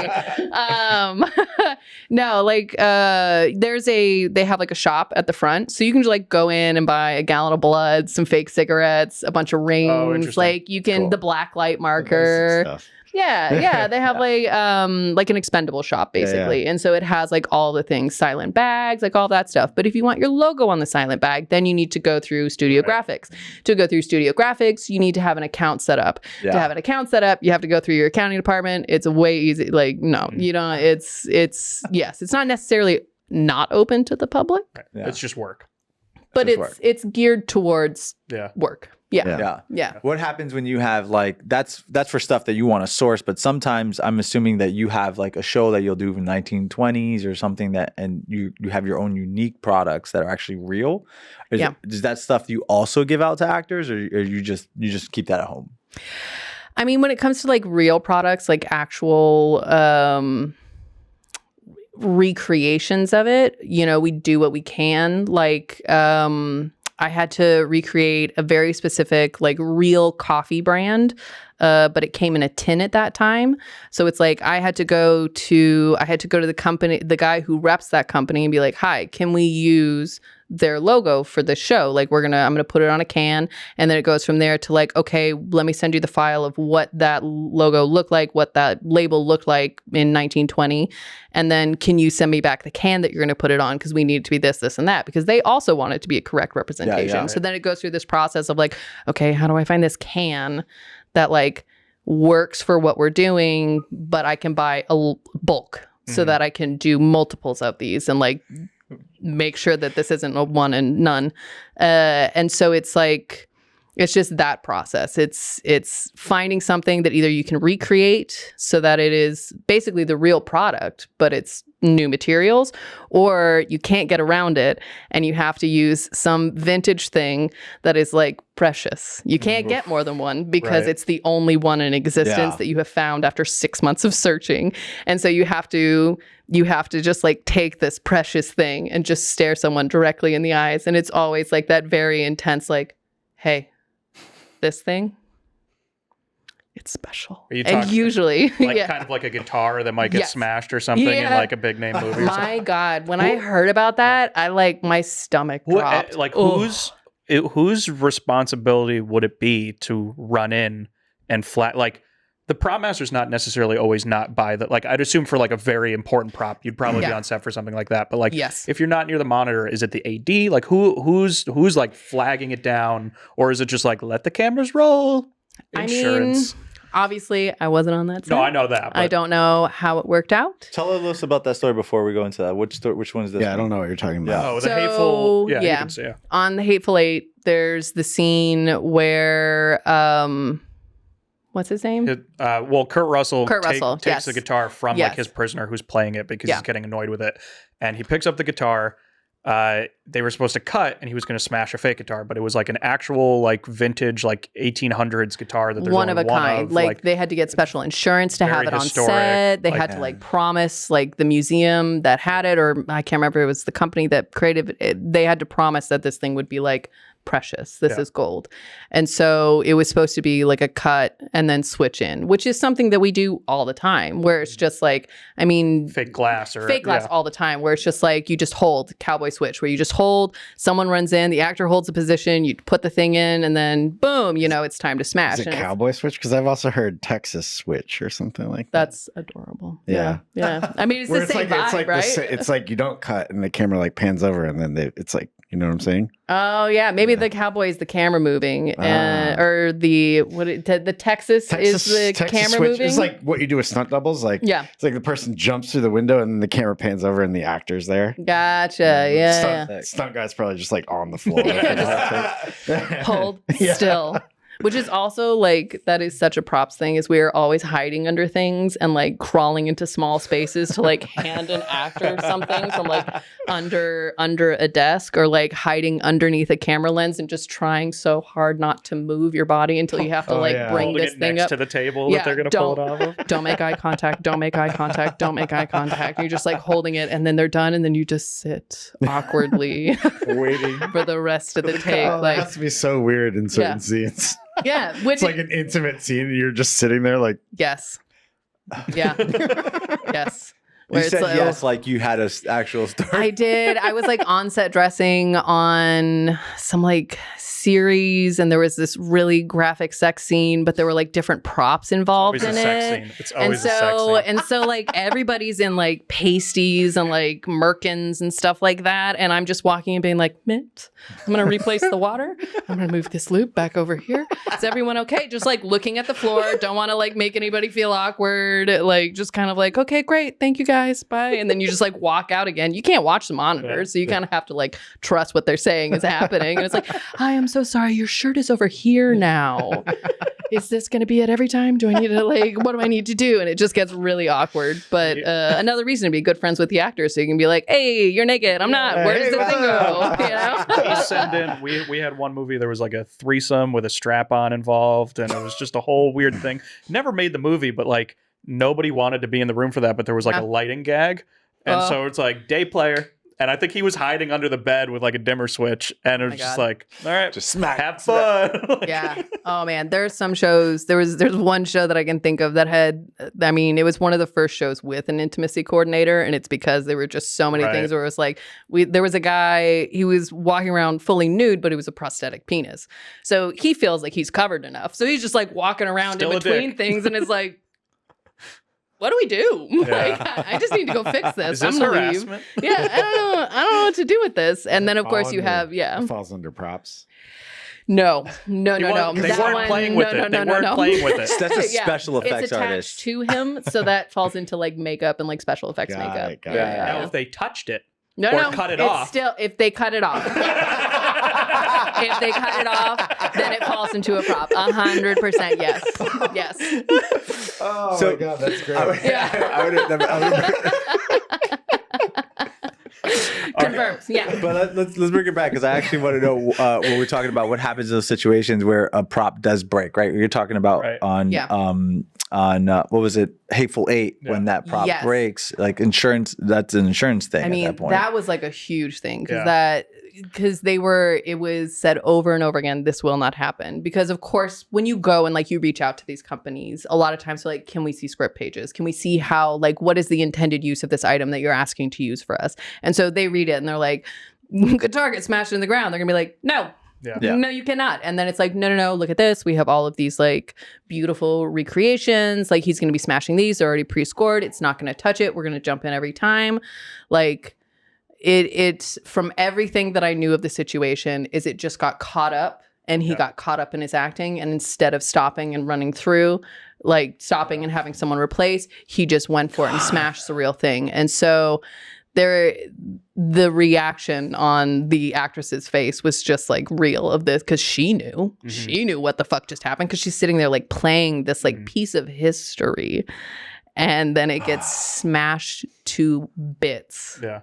Like, But They use that take. They use that take. I was gonna say. So not only will that company not rent guitars anymore, like it's like just a flat out rule, like no more, like this was the last one. Yeah. But they kept the pieces, and now like when they do like guitar shows and stuff like that, they display the pieces as like, this is a historical guitar and this happened to it. Like, so it's still part of like their collection, but it's got a new story about it now. Hey, at least they used the take. Imagine if that scene got cut out. Right. Oh my God. Oh yeah. Yeah, it happened for nothing. Yeah. That is always the worst when you like work extra hard. Because I mean, I can't even, there are endless stories of like, I spent an entire afternoon doing this thing. I mean, like the legs, but then there's like, I spent 4 weeks putting this specialty thing together. I put my heart and soul into it. And then they're like, oh, you know what? What if he's just on his phone in this scene? And it's like, it's fine. Fine with that. And Just sit on your lift gate. just go sit on my lift gate, just cry a little bit. My crew comes out and she's like, hey, you doing okay? Like, yeah, I'm fine. They're just not going to use the thing. And it's like, yeah, that's okay. And then you put it away someplace. And then 5 years later, you're like, I have a thing. I could use. So is that? There was like that. It's stupid, but there was like this video where it's like this dad and the son, and they're like trying to fix the bed. And he's like, I just need a very specific piece of wood. A two. Like, that's you. And then you're like, yes. Oh my God. I can't even remember what it was. I have no idea what it was, but I remember sitting in a room with my shopper, who is this really sweet guy named Jake. Hi, Jake. And we're talking about something, and I just have this moment where I'm like, I have something perfect for that. And he's like, okay. And I just got so fucking excited, just like running out to my truck and like pulling out this thing that I know someone at one point was like, why do you still have this? You're never going to use it. Then you call that person up and you go, look, I'm using it. Suck it, Allie. Yeah, absolutely. Absolutely. Whereas like, I even told Jake, I was like, people said I shouldn't have saved this, but I did. And now it's useful. And he's just like smiling and nodding at me like, sure thing, Grandma. Like, good for you. It's like that meme of like, let's get you back to the office, Grandma. The old woman. Yeah, exactly. And I'm just like, but I saved it for a reason, because we're all, I mean, prop masters are hoarders. Yeah. Like, we're all just hoarders, but it's very organized. It's clean. Like, that's what we're looking for. Like, we're the kids who are like, oh, I want to like pick up the shiny thing and like keep it for a little while, you know? It's And like, another box for my trinkets. yeah, right? Do you ever feel like any Another of those box trailer. Do you ever feel like any of those props that are like cool little trinkets are like really iconic, like that are like used in a movie, or the most iconic prop you've ever had or worked with or know of? Or is there a prop that, because it's so rare, it gets used over and over again? Like, Oh they yeah, rent that's it like out. a shared prop. Yeah, where it's like, you can't get one of these, but it was in this movie and this movie. And Yeah, I mean, that's like essentially ISS's stock. Like, there are so many things, like I'll be watching something and it's iconic to me because I see it every time I go through the prop house, or like I've rented it so many times. It's kind of a mundane answer to that, but it's like, yes, there are these things that like I'll see and I'll be like, oh, that's from the ISS collection in the like special room. Never used that one. It's beautiful. And like, you know, I just get to like ponder on these random props that no one else will pick out. As for like things that I've done that are iconic, I mean, I'm honestly, I'm not sure. I feel like we had a lot of fun stuff in Barry. Like, we had in the first season, we had the like blue tipped bullet with a little logo on it that the prop master had made that was really cool. We had that little like Chechen pin that has like a wolf on it that was also really cool. I'm so sorry. I have such like mundane things. I'm like, I made a bag once and it was really great. Like, we screen printed onto it. Cause like, it's like my job. So I don't see it as like, Yeah. Sometimes you do have to put these random things together. Like there was Kevin. He gets like stabbed in the neck. Like, and they're like, we need glass. Where do you get safety glass like that? You know, you take the glass you already have. So basically, she smashes a mug. and then she stabs the guy in the neck with like the edge of the handle that creates a point, and so she kills him by stabbing him with that. Spoiler alert. It's not It's real. like episode 2. Yeah, it's episode 1. It's episode 1. Spoilers, yeah. And it's a dream sequence from years ago. Not a spoiler. So we had a soft version so that she could actually like stab him in the neck, like do the full motion. We wouldn't worry about actually slicing the actor open. And we had like the breakaway cup. And so we get to a point and they're like, okay, so the next thing we need is we're going to have her opening her hand and seeing the glass shard in her hand. But it needs to be... It's extremely loud. Ice is really loud. I'm so sorry. Look that way when you You need take that a sip. fake ice, dude. I know, you Yeah, fake ice. Yeah. The stabbing. I was like, Keep like, what is happening? I was like, stabbing? What happened? Stabbing. Someone got stabbed. So they're like, we just need to see that one. And so I show them the ones I have. They're like, this is not what we asked for. And it's like, oh, because stuff falls through the cracks sometimes. Like you get there. Nobody asked is the real thing. Yeah. Well, because everyone's like, I asked about it, and it's like I never Asked, received like, anything. casually, like 2 weeks ago, and never brought it up Or again. it's one of those things where The it's like. grip. The grip's like, what the fuck are you talking to me for? Sure. And so I basically had to take one of our breakaway glasses and go into this because it was during COVID. So we had this beautiful little ice tent that we put. It was like a little pop-up ice tent that we put over the prop cart. It's like the soccer mom. Yeah, like. exactly. So I just went to like my little igloo and started mixing different types of glue with the shards of glass, and it kind of created a goop, and then started creating the point on the glass so they could see it. But then that's one of those things. It's like a really precious prop because this entire thing is made from breakaway glass, the entire thing, and I only have one of them because I'm making it right now because they're literally setting up the shot right now for this thing. And so I need to create something. I've got like a fan on. I'm breathing in these glue fumes and just like trying to put this thing together. And then go to the actor and be like, please, please. It's all I have. Please. Yeah. Yeah. Shitty rigs. Yeah. There you go. Yeah. It worked though. So yeah. Well, yeah. What happens on those moments? On like, what if you don't have your little igloo to make your prop glass? Like, do you have any? Figure it out. Like, I mean, there's this great prop master out of Canada who wrote a book about prop mastering. It's really great, and it's called "They Don't Pay Me to Say No." And that's essentially like a prop mantra where it's just like, I'm here to make the crazy dreams come true. Like, I'm here to work with you to like make this stuff happen. This is a collaborative thing. And like, I want that to happen. And so if I didn't have the breakaway glass, or if I didn't have the igloo with all the different things I could use, I'd figure something else out, you know? Right. Like, Do you have any examples of that where you had to?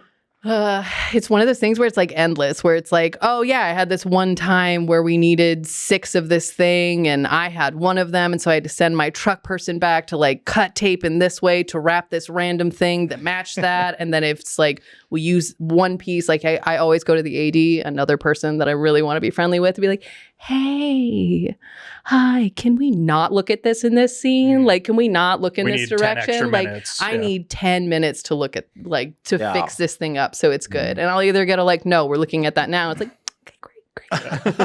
And we just send something out there and, I never forget about it. Like the crying You were corner just is too like a busy. standard You were too busy part. working on the prop they didn't use. Yeah, That's what it was. right, exactly. And yeah, it's But there's got to be like these cool little tricks that like, so Stefan's really loud with his ice. Like, so sometimes you don't give people a cup with things, but like, how can you make like, oh, I've got a cup. Like, there's got to be things that you can do to like. that's like a pet peeve. Like you watch any kind of TV show, any movie, and someone's walking around with a cup and it's like sideways or whatever while they're having a conversation, and it's just like there's clearly no coffee. they in drink that from thing. Yeah, or like you see someone holding a purse and it's just like it's just flat. There's like clearly nothing in there. Like it breaks. It breaks everything, like it takes you out of it, Takes you out of it. Takes me out of it. Yeah, every single show. It's horrible. I'm horrible to watch shows with. But yeah, you can take like one of those shorty water bottles, just keep the lid on it, stick it in there, still has the weight. That's usually like the trick for background. To make sure that they do, or you ask the actor, like, would you like some tea? Like, give them something they want to drink, like give them something that they want to engage with, and then you just keep on refilling it. And if they're like, I don't want to drink anything, I don't even want to have this coffee cup, then it goes into like, does this person have to have this coffee cup? Or can they just not have a coffee cup in this scene? And, you know, if I can help them out and not have them have a coffee cup, I'm happy with that. Yeah. When you're creating these props, right, that you're talking about, like with the cups and the glass and the shards, sometimes you don't have a budget for an armor. Do you do things to like, I heard something about like Nerf guns. Is that something you would use? So Nerf guns, if you can't afford an armor, you can't afford guns in general. So like if that's what's coming back to you is like, well, we can't have an armor, like we all know what happens when you don't have an armorer, and like we don't want that to happen. We want work to be a safe place, and so if you can't afford it, you can't afford it. But if you're doing sci-fi and you just need to have some guns and they don't actually need to fire, Nerf guns. Like the best are the off-brand Nerf guns that you get at like dollar stores, like Dollar Tree. Weird shapes. Yeah, because they're not like they're not meant to work really. You know, like They they're have, like, just that kind of weird pull handle on the back. yeah, exactly. You take that thing off. There's no pull handle. That thing's not shooting anything, but it still has the like trigger action. You can send it to paint. They'll paint it a ton of different ways. Like you can like scuff it down. It's Nerf guns. Nerf guns are perfect. That's actually a good point. Do you guys work a lot with like the Onset Scenic? Yes. Yeah. So with the scenic department in general, like with prep, and then with the Onset Scenic, like, hey, we have this thing. It just needs to be dusted down a little bit. Can you do that? Like, I need this book to have like the creases in the spine. Like, I want to like have this stuff, and they're always happy to oblige because they're like something to do, and they're just like going at it. These wizards to me that I'm just like they'll build a set. And then they'll be like, this needs to look like it's from the 1600s and like they smoke cigarettes forever. And they're like, we got it. Yeah, like, right? They're just like, that is impressive that you did that. Like, it's great. I have like I have a can of nicotine spray. Like it's like the color is nicotine spray. Yeah. It's like this gross yellow thing. Yeah. You can just like spray it in corners of things, spray it on the edge of things. Like, it's interesting when you talk about these products. Do you have like a unique, top 5 things that you'd love to have in like a kit, a prop master kit? So I think with a prop master kit, like it's your computer. You need your computer, and like from there it just like spreads out to like what little gadgets and fun things do you want to add to it? Because like I have a Cricut, which is a vinyl cutter, like a smaller vinyl cutter, but then I also have a printer that can print on vinyl, so I can like make last minute emergency graphics, which happens all the time, and it's great for like Greeking. Yes. Yeah. Or new I still don't products know that if they that's need. offensive. I mean, it's not. It is. Isn't it? It came from someone being like, it's all Greek to me or something. Yeah. Oh, Yeah. okay. It's all Greek to me. Yeah. But it's like now the vernacular, so it's difficult to get into, like trying to hide the logos of things. For me, I have a set cart that has like multiple drawers in it, and like it's difficult to be like top 5 things. I'm like prop cart. And it's like it's a thing filled with like I have real change, I have real cash, I have fake cash, I have 7 different types of glue, I have 3 different types of scissors, I have every little like small hand tool you could think of, I have a whole dust kit in the bottom of it, I have all of the fake dirts, slimes, like all of that stuff. Not that I use it, it's usually like, oh, if the scenic painter just in needs case. it. Yeah. Like there's always emergency things where someone's gonna need it. Right. So it's more like not essential, because a lot of it is essential for you. It's your whole job, Everything, but it's like more common things. Like you said you had a Label cart maker. full of like Label maker. label Yeah. maker. Yeah. The P-Touch. We use the P-Touch mostly. Yeah. It's really great. Like you can like different switch. color we- labels. we- for I different- do. Yeah. I have like different we go to color them labels. for the different colored tapes. Yeah. Yeah. We I always do. have one, and we're like, Heidi, we need something different.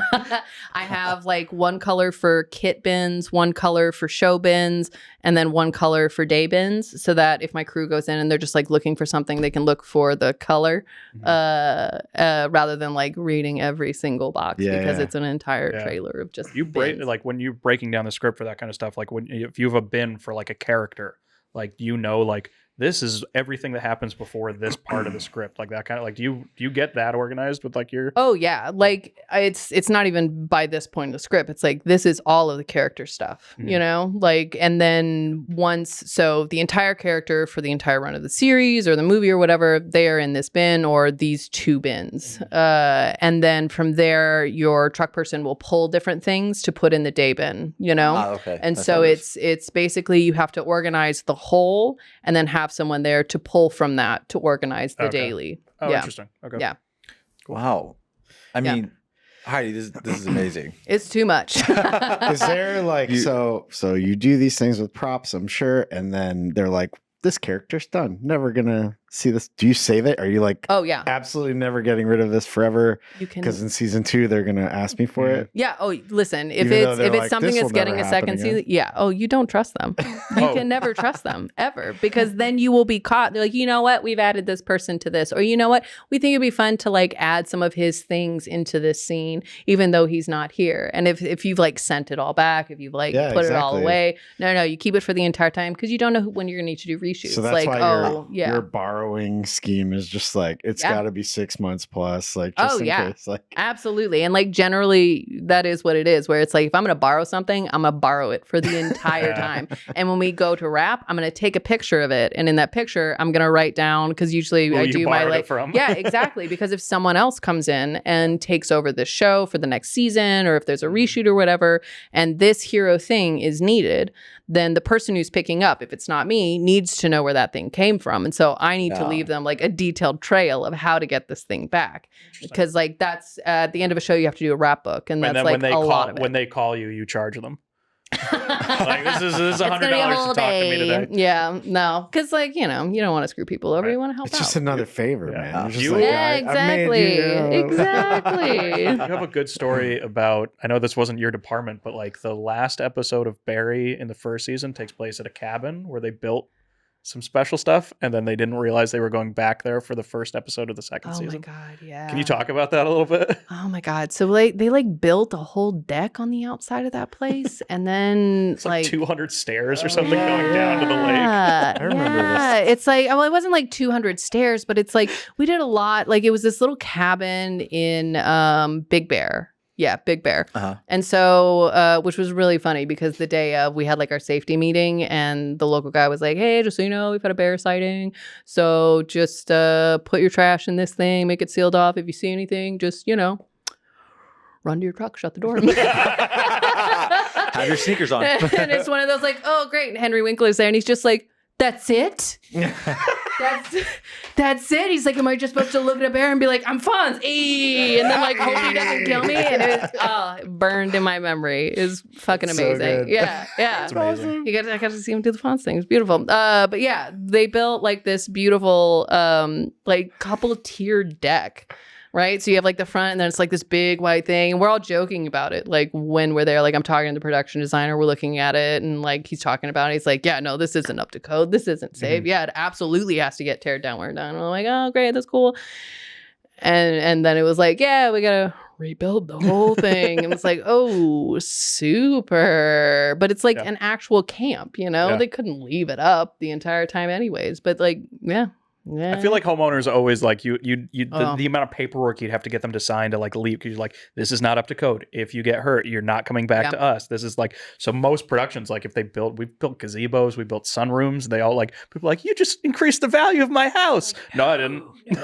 That's like the other wild thing, because I have someone looking at me like, oh yeah, this isn't up to code. And then I see like 3 cameras being standing run up there, and like more and more people going up. And I'm like, I gotta go put food up there now. Like, shit, like this is... How much weight can this thing hold? How much weight can this thing handle? And just like scurry off. Yeah, just enough for a couple shots. Do you have any like favorite props that you're like, oh, this is like hands down my most favorite prop I ever worked with? Oh man. In your kit, I would say. In my kit. The cowboy hat. Yeah. That wasn't a prop. I wanted it to be though. The giant one? Yeah. Because it was on someone's costumes. head. Yeah, see? Okay, so that's like, why are sunglasses props and hats aren't? Why is a bag a prop? Like where is that line? So it's fluid. So sometimes I do purses and bags, and sometimes costumes does. It's just you talk to the head of their department and figure out who wants to be in charge. That's the thing. Who wants to be in charge? I mean, who wants the blame? Yeah. I mean, that's what it is, right? Like it's who are they going to yell at? Like, no, it's like it's the character, because like costumes knows the character better than I do. Like they know what she should be having, and so they can have that. That's the same with like if it's not a wedding band or like an engagement ring, it goes to costumes. Like, unless it specifically comes to me and they're like, we want some really weird ring. Can you find us this gaudy thing and like give me a description of it? But in general, if it's just like extra bling, it goes to costumes. Like they bring it in. Okay. Yeah. And so with sunglasses, it's kind of the same thing. I mainly do it, but sometimes they're like, you know what? We really feel like this is like specific to this character. We need them to have this. In like a scene, so say like this is a scene, right? Bert has a hat on. It's costumes, right? But then Bert takes his hat and throws it over there for the rest of the scene. Does it become yours or is it still costumes? It's like it's a collaborative effort then, because like a lot of times that happens where it's like someone will bring the purse to set and it's just like, so you guys want to take this the rest of the time? Or like, yeah, we'll take the purse the rest of the time. So it's like someone else got it, but we take possession of it for the rest of the time. Your world. Yeah, exactly. We're just hoarders. We just bring more stuff in. Like, yes, more things for the truck. Yeah. Okay. I wonder, like, how has the industry changed for you since when you started to now and as a prop master? I mean, for me, like the most obvious thing that has like changed for me shifting into prop mastering is like how quickly they think we can get everything. Like it feels like everything has been sped up. Feels like the amount of time that we've had to prep these things and the amount of time that it's assumed that I can get things is like shorter. It's all smaller because people think like, oh, it's this random thing that's somewhat normal. You can buy it on Amazon. And it's like, this show is sent in 1925. Clearances. I cannot get that from Amazon. I can get something close to it, but we still got to fix it. And I cannot have it for you tomorrow morning because you just asked for it right now. Yeah. And then clearances. Like, I'm sorry, I can't actually use this because you have paid integration from this company. And I can't. This is like a competing brand. So we can't even do that. Wow. And so it's like so much of my job is clearances. So much of my job is just like. Is that you or is there a person? No, I work with a clearance coordinator. So you have the company that works on clearances, and it's usually like offsite. It's in LA someplace, and then you have your coordinator, and that's the person that I go to. That I'm just like, hi, I need names for this thing. I need phone numbers for this. I need like this full list of things, and then they go off and they help me get all those things. Another person to be friends with. Interesting. Yeah. You have a lot of friends on set. I have a lot of friends on set. And to that point, like when you do have time, sometimes you like to sneak in, name tags, or I think Toma has his own whiskey brand, right? Yeah, Toma has a whiskey brand. Allie has a brandy. Kylie has a beer. John has something, right? John's the mayor. Like John's face got put in this thing. These are people you work with on other shows? Yeah, like my crew, I usually go, like if I need names, like for name tags, I'll absolutely just go to my crew first or somebody else who's like been like, oh, I love this thing. Because like with Good Burger, there's so many, like the name tags are like such a thing. So that was an easy one. Like everybody wanted a name tag. And so it's, I try to pull from people around so I don't have to go to the clearance coordinator and be like, I need 7 names that are clear, when it's just like, I've got Toma, Allie, Kylie, Jake, Bert, John, Stephen. Stephen. Yeah, like, hi, we got it. Look at that. Names. And it's like, as long as you don't have it, and like if we do need it, it's like, oh, just sign this thing that says we can use your name. Yeah. That's cool. Is there going to be do you feel like it's going to change over time, just props in general, and like how the industry is going to shape overall as like we start to open up more jobs?